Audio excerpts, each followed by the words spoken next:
संचारबंदी असं होतं, कधी रात्री जमावबंदी करत होतो. आता मात्र आपल्याला पुढचे किमान 15 दिवस राज्यामध्ये संचारबंदी लागू करावी लागत आहे. अनावश्यक येणं जाणं हे आपल्याला आता पूर्ण बंद, मी टाळणं म्हणत होतो, आता ते पूर्ण बंद करावं लागणार आहे. कोणत्याही व्यक्तीला अति आवश्यक काम किंवा योग्य कारण नसेल तर घराबाहेर आपण आता पडू द्यायचं नाहीये. मी तर विनंती करतोय की हे मी नियम सांगतोय, पण मला आपल्याकडनं उलट पाहिजे की जसा एक शब्द आहे जनता करते, जनता ठरवते की नाही आम्हीच आता हे करणार किंवा हे करणार नाही, तसं तुम्ही ठरवायचंय की नाही ना आता तसं अनावश्यक काही काम आणि आहे ना बाहेर संकट, तर मग मीच कारण नसताना घराबाहेर पडणार नाही. मी आता करोनाला मदत करणार नाही, मी सरकारला मदत करणार, मी माझ्या नागरिकांना मदत करणार. आपल्याला आता प्रत्येकाने ठरवायला पाहिजे की कोणाला मदत करायची, करोनाला मदत करायची की करोना विरुद्ध लढणाऱ्या सरकारला आणि माझ्या माता भगिनींना आणि बांधवांना मदत करायची. हा निर्णय आता ज्या ठिकाणी घ्यायचा आहे की करोनाला मदत करणारे कोण आहेत आणि करोना विरुद्ध लढणारे कोण आहेत, करोना दूत कोण आहेत आणि कोविड योद्धे कोण आहेत, हे आता आपल्याला आता कळणार आहे. आणि म्हणून मला असं वाटतं की काही गोष्टी ज्या आहेत त्याच्यात आवश्यक कॅटेगरी सेवा व उपक्रम वगळून सर्व आस्थापना, सार्वजनिक ठिकाणे, इतर सेवा बंद राहतील. सकाळी 7 ते रात्री 8 या काळामध्ये आपण अत्यावश्यक सेवा ज्या आहेत त्या चालू ठेवणार आहोत. एक गोष्ट मी मुद्दामून सांगतोय की आपण सार्वजनिक वाहतूक व्यवस्था बंद करत नाही आहोत, म्हणजे लोकल्स बंद करत नाही आहोत, बस सेवा बंद करत नाही आहोत. मात्र त्या केवळ आणि केवळ अतिआवश्यक कामासाठीच वापरल्या जातील. आणि त्यातून त्या चालू का ठेवतोय तर जीवनावश्यक सेवा सुविधा देणारा जो कर्मचारी वर्ग आहे त्याचं येणं जाणं, कारण त्या जर का बंद पडल्या, म्हणजे पाणी आहे, आपले सफाई कामगार आहेत, त्यांना कुठेही तसं आपण सांगू शकत नाही वर्क फ्रॉम होम, घरी राहा आणि शहर स्वच्छ करा, घरी राहा आणि शहराचा पाणी पुरवठा सुरळीत ठेवा, नाही, त्यांना संकट असो वा नसो आपल्यासाठी, आपल्याला सेवा सुविधा देण्यासाठी रोज कामावर यावंच लागणार आहे. आणि म्हणून त्यांची ये जा ही सुलभतेने व्हावी म्हणून आपण पब्लिक ट्रान्सपोर्ट हे चालू ठेवतो आहोत. आणि त्याच्यामध्ये सुद्धा आवश्यक कॅटेगरी कोणती धरलेली आपण साहजिकच आहे, रुग्णालय आहेत, दवाखाने आहेत, वैद्यकीय विमा, औषधी कंपन्या, औषधी दुकाने, वैद्यकीय सेवा देणारे काही डीलर्स आहेत, वाहतूक सप्लाय चेन आहे, लस उत्पादक व वाहतूक करणारे, कारण लस उत्पादक त्यांच्यासाठी वायर्स लागतात, त्यांचे कारखाने उघडे राहतील, त्यांची वाहतूक ये जा करणारे वाहन आहेत ती चालू राहणार आहेत, मास्क, जंतुनाशक उत्पादक, वितरक, वैद्यकीय कच्चा माल सगळे. त्याचप्रमाणे जनावरांशी जे संबंधित आहेत, म्हणजे आपले कृषीची जनावरं आली, शहरामध्ये आपले जे ज्याला आपण पाळीव प्राणी म्हणतो त्यांच्या संबंधितली दुकानं, त्यांची दवाखाने हे उघडे राहतील. शीतगृहे, वेअर हाऊसिंग, हवाई वाहतूक, रेल्वे, बस, ऑटो, विविध देशांची राजनैतिक कार्यालय. नंतर तोंडावरती पुन्हा पावसाळा आलेला आहे, एप्रिल तर अर्धा गेला, येत्या 1.5 महिन्यामध्ये पाऊस येणार. पावसाळ्याची जी काही कामं आहेत ती पावसाळी पूर्वच करावी लागतात, तर ती पावसाळ्यासाठीची, पावसाळी पूर्वीची जी कामं आहेत ती सगळी चालू राहतील. त्याच्यानंतर बँक, रिझर्व्ह बँक इंडिया आणि त्यांच्याशी संबंधित सगळे सेबीने मान्यता दिलेली कार्यालय, दूरसंचार सेवा व त्यांच्याशी संबंधित देखभाल व दुरुस्ती करणारे, ह्या सगळ्या गोष्टी, ई कॉमर्स असेल, ह्या सगळ्या आहेत. त्याच्यानंतर अधिस्वीकृतीधारक पत्रकार, त्यांना सुद्धा आपण यातनं त्यांना मुभा दिलेली आहे जाण्या येण्याची. पेट्रोल पंप चालू राहतील, पेट्रोलियम उत्पादन आहेत, कार्गो सेवा, डेटा सेंटर्स, IT सेवा, शासकीय व खासगी सुरक्षा मंडळं, ह्या सगळ्या गोष्टी ह्या आपण चालू ठेवतो. हे आहेत, बऱ्याच गोष्टी आहेत, त्याची संपूर्ण मी आता वाचत नाहीये, पण ह्या गोष्टी ह्या प्रसिद्धी माध्यमाच्या माध्यमातून आपल्याकडे येतील, त्याबरोबर आता अपलोड पण केल्या जातील, तेवढ्या आणि तेवढ्याच चालू राहतील. बाकीची कृपा करून मी आपल्याला विनंती करतो आहे की ह्या सेवा किंवा इतर काही आपली वाहतूक आहे ती बंद राहणार आहे. बांधकामामध्ये सुद्धा आणि इतर जे काही उद्योग आहेत त्यांना सुद्धा मी सांगतोय की तुम्ही सुद्धा जिथे जिथे तुमच्या साईट्स आहेत, एक तर त्या साईटवरती तुमच्याकडे सुविधा असेल तर तुमच्या कर्मचाऱ्यांची सोय तिथल्या तिथे करा. त्यांना उगाच तिथून त्यांच्या घरी, त्यांच्या घरातून तिथे, म्हणजे कोविडची ये जा जशी व्हावी तशी त्यांची ये जा होऊ देऊ नका, त्यांच्या माध्यमातून कुठे कोविड पसरू देऊ नका. त्यांच्या आरोग्याची खबरदारी घ्या. जर का करायची तुमच्या कॅम्पसमध्ये सुविधा नसेल, पण काही उद्योग असे आहेत की त्यांनी त्यांच्या कर्मचाऱ्यांची एक वसाहतच वसवलेली आहे. ठीक आहे, तो कारखान्यात येईल, तिथून त्याच्या वसाहतीत जाईल, तिथून पुन्हा इकडे. एवढ्या पुरतं वाहतुकीची व्यवस्था तुम्ही करू शकत असाल तर तुमचा उद्योग चालू ठेवायला काही हरकत नाहीये. आपल्याला अनावश्यक सगळ्या गोष्टी सगळी ये जा ही थांबवायची आहे. म्हणून कृपा करून अनावश्यक गोष्टी ज्या आहेत त्या टाळायला पाहिजे. आता हॉटेल्स, रेस्टॉरंट यांना सुद्धा आपण त्यांच्यावरती पूर्वीप्रमाणेच निर्बंध असतील आणि टेक अवे व होम डिलिव्हरी एवढंच करता येईल. कर्मचाऱ्यांना लसीकरण आता हे बंधनकारक आहे. रस्त्यावरच्या खाद्य विक्रेत्यांना सुद्धा त्यांना आपण का परवानगी देतोय की अनेक गोरगरीब असे आहेत की ज्यांच्याकडे एकेका खोलीत ते 5-5, 7-7, 8-8 लोक राहतात. एका खोलीत एवढे लोक राहतात, त्यांच्याकडे स्वयंपाकघराची सोय नाही. मग बाहेर त्यांना खावं लागतं आणि मग ते खाणार कुठे? जर रेस्टॉरंट्स आणि इतर ज्या काही गोष्टी आहेत त्यांना आपण टेक अवे घरी पार्सल नेण्यासाठी परवानगी देत असू तर रस्त्यावरच्या खाद्य विक्रेत्यांना सुद्धा सकाळी 7 ते रात्री 8 या वेळेमध्ये तिथल्या तिथे नाही, त्यांनी सुद्धा ते पॅक करून जो कोणी गोरगरीब येईल त्याला ते देण्याची व्यवस्था करावी. आपल्याला गर्दी टाळायची आणि अनावश्यक वाहतूक तर नाहीच पाहिजे. ह्याच्यामध्ये आवश्यक सेवेसाठी लागणारे उत्पादन करणारे उद्योग हे पूर्ण क्षमतेने चालू ठेवण्यात येतील आणि या उत्पादनांची निर्यात करणारे उद्योग सुद्धा चालू ठेवण्यात येतील.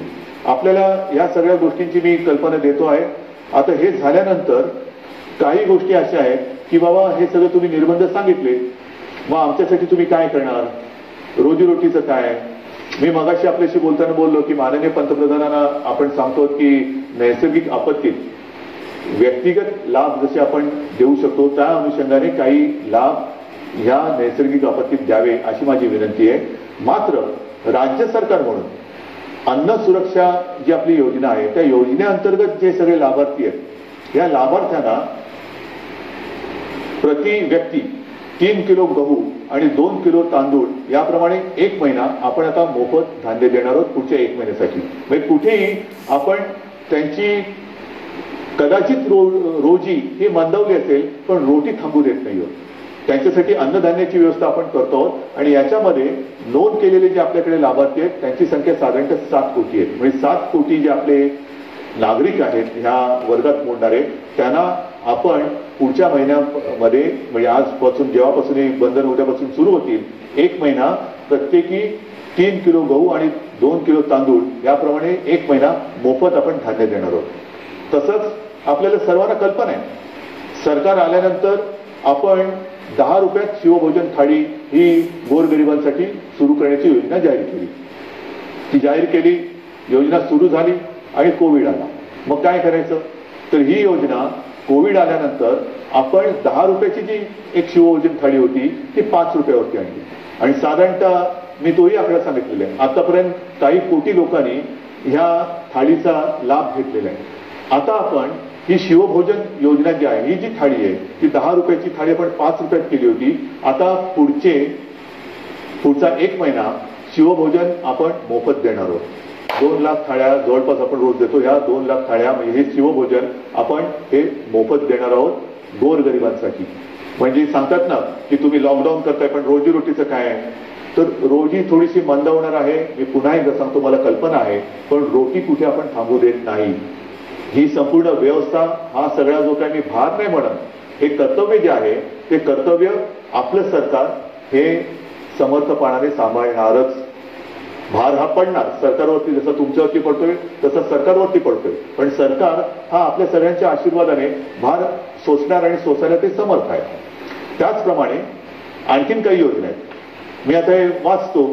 संजय गांधी निराधार योजना श्रावणबाळ आणि केंद्र पुरस्कृत इंदिरा गांधी राष्ट्रीय वृद्धापकाळ निवृत्ती वेतन योजना, इंदिरा गांधी राष्ट्रीय विधवा निवृत्ती वेतन, इंदिरा गांधी राष्ट्रीय दिव्यांग निवृत्ती वेतन योजना या 5 योजनेतील लाभार्थ्यांना 2 महिन्यांकरता प्रत्येकी 1000 रुपये आर्थिक सहाय्य आपण आगाऊ देतो आहोत. म्हणजे आधी देतो आहोत, नंतर नाही, आत्ता आधी देतो आहोत. आणि ह्याचे साधारणतः लाभार्थी हे किमान 35 लाख आहेत.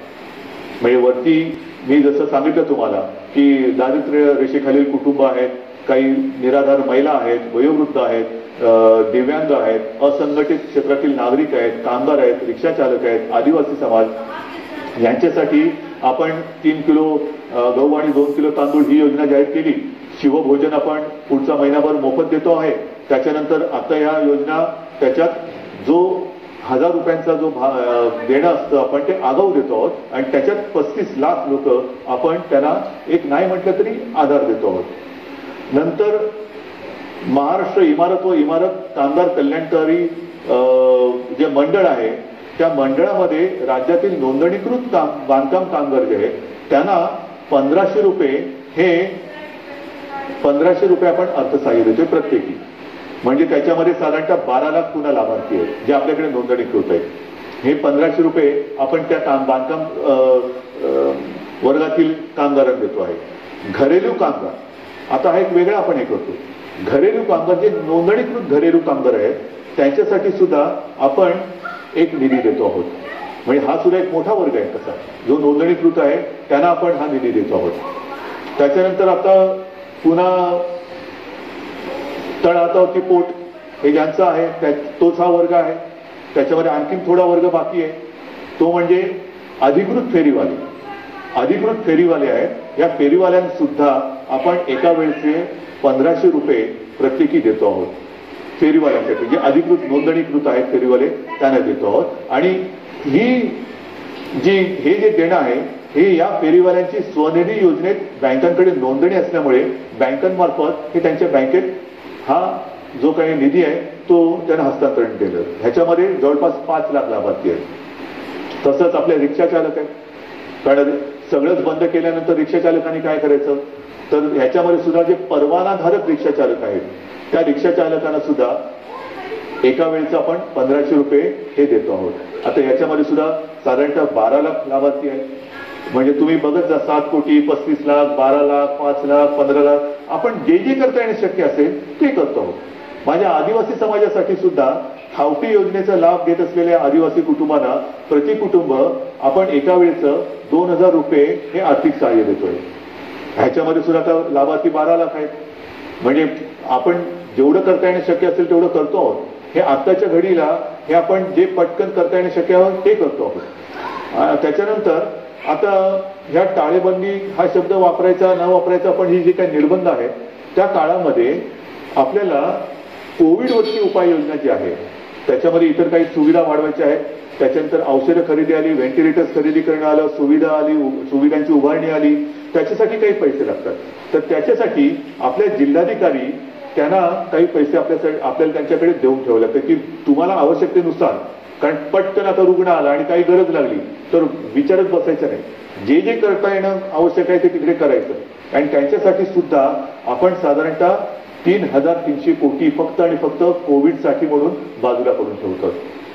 म्हणजेच काय की आपण हा सगळा जर का एक आढावा घेतला तर ढोबळमानाने हे सगळं आपण करण्यासाठी जवळपास 5400 कोटी रुपये आपण हे विविध ज्याला आधार देतो म्हणतो मी नुसती मदत नाही पण एक आधार देण्यासाठी आणि कोविड वाढू नये वाढलाच तर औषधोपचारासाठी सुविधांसाठी म्हणून आपण एवढा एक निधी बाजूला काढून ठेवतोय. आणि म्हणून मला असं वाटतं बांधवांनो आणि भगिनींनो मी सगळी परिस्थिती आहे ही आपल्यासमोर ठेवलेली आहे. ऑक्सिजनची सुद्धा परिस्थिती आपल्याला सांगितलेली आहे बिकट आहे. पुन्हा एकदा सांगतो साधारणतः आपल्या राज्याची क्षमता ही 1200 मेट्रिक टन प्रतिदिनी उत्पादनाची आहे. आज जवळपास 950 मेट्रिक टन पर्यंतचा वापर ऑक्सिजनचा फक्त आणि फक्त कोविडग्रस्त रुग्णांना ज्यांना ऑक्सिजनची आवश्यकता आहे ज्याचा श्वास घ्यायला त्यांना त्रास होतोय ही कल्पना सुद्धा करणं अशक्य आहे. अवघड आहे की श्वास रोखला जातो म्हणजे काय होतंय, घुसमटणं म्हणजे काय आहे, त्यांचा श्वास मोकळा होण्यासाठी त्यांचा श्वासोच्छ्वास परत नैसर्गिक होण्यासाठी म्हणून हा आपण ऑक्सिजन वापरतो. पण ह्याच संख्येने जर रुग्णवाढ होत राहिली तर हाताशी राहिलेला ऑक्सिजन हा येत्या काही दिवसात संपल्याशिवाय राहणार आहे. आज सुद्धा रोजची आपली रेमडेसिवीरची जी गरज आहे किती वापर होतोय सगळीकडनं मागणी होते रेमडेसिवीर पाहिजे. आपल्याला कल्पना आहे आपल्या राज्यात आजच्या दिवशी साधारणतः किती रेमडेसिवीर इंजेक्शन वापरले जातात? साधारणतः 40 ते 50 हजार म्हणजे 40 ते 50 हजार सरासरी रोजची आजची आपली रेमडेसिवीर इंजेक्शनची ही मागणी आहे, गरज आहे. आता तुम्ही विचार करा आजच्या घडीलाच रेमडेसिवीर थोडंसं कमी पडते, त्याची आपण हे करतोय, सोयी केलेली आहे, येत्या काही दिवसात ते नियमित होईल. पण जर काही रुग्णसंख्या रुग्णवाढ अशीच राहिली, याच पटीत वाढत राहिली, तर येत्या काही दिवसामध्ये रेमडेसिवीरची आवश्यकता ही दुप्पट होणार आहे. म्हणजे जिकडे 50,000 असेल तिकडे 1,00,000 होणार आहे. 1,00,000 म्हणजे अजून एवढीच रेमडेसिवीरची आवश्यकता आपल्याला आहे.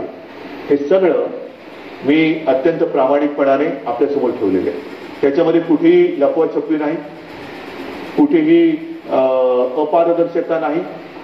ही बंधनं केवळ आणि केवळ एक नाईलाज म्हणून आपल्याला आता ही स्वीकारावी लागतात. याचं कारण की जगभराचा जो अनुभव आहे, आरोग्य सुविधा वाढवणं, लसीकरण वाढवणं, मात्र त्याच वेळेला हे वाढवण्यासाठी थोडीशी एक मध्ये आपल्याला संधी लागते. ती संधी आणि ही साखळी तोडण्यासाठी आपल्याला हे निर्बंध स्वीकारावे लागतात. हे पूर्ण जगाने आता स्वीकारलेलं सत्य आहे. आणि म्हणून माझी आपल्याला हात जोडून विनंती आहे की ही बंधनं ही एकतर्फी टाकलेली नाहीयेत. ही बंधनं टाकण्यामागे जो उद्देश आहे तो केवळ आणि केवळ प्राण वाचवणे हाच एक उद्देश आहे. आनंददायी ही परिस्थिती नाही आहे, घाबरण्यासारखं सुद्धा तसं नाहीये, कारण आपण समर्थपणाने ह्याचा मुकाबला करतो आहोत.